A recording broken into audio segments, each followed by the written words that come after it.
മിശിഹായ്ക്ക് സ്തുതിയായിരിക്കട്ടെ. ആകയാൽ മക്കളെ, ഞാൻ പറയുന്നത് കേൾക്കുവിൻ, എന്റെ വചനങ്ങളിൽ നിന്ന് വ്യതിചലിക്കരുത്. സുഭാഷിതങ്ങളുടെ പുസ്തകം 5-ാം അധ്യായം 7-ാം വാക്യം.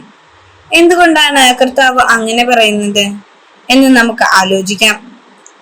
നാം ഒരു വ്യക്തിയോട് ഒരു കാര്യം പറഞ്ഞാൽ അയാൾ അത് വിശ്വസിക്കണമെങ്കിൽ അയാളുടെ വിശ്വാസവും സമർപ്പണവും നമുക്ക് ആവശ്യമാണ്.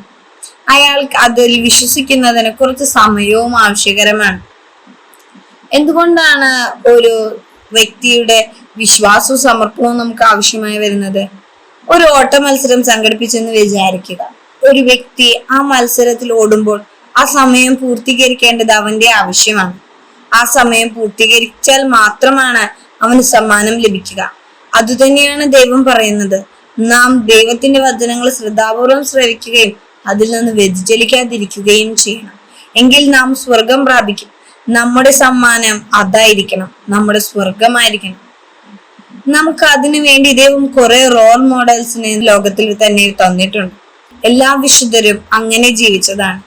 ദൈവത്തിന്റെ വചനത്തിനനുസരിച്ച് അതിൽ നിന്ന് വ്യതിചലിക്കാതെ ജീവിച്ചവരാണ്. രക്തസാക്ഷികളും വിശുദ്ധരും എല്ലാം നമ്മെ കാണിച്ചു തരുന്നത് അതാണ്. ദൈവത്തിന്റെ വചനത്തിൽ നിന്ന് വ്യതിചലിക്കാതെ ജീവിച്ചാൽ ഞങ്ങളെ പോലെ നിങ്ങൾക്കും സ്വർഗം പ്രാപിക്കാമെന്ന്. നമുക്കും ദൈവത്തോട് പ്രാർത്ഥിക്കാം. ദൈവമേ, അങ്ങയുടെ വചനങ്ങൾ ശ്രവിച്ചുകൊണ്ട് ജീവിക്കാനുള്ള കൃപ ഞങ്ങൾക്ക് നൽകണമേ എന്ന്.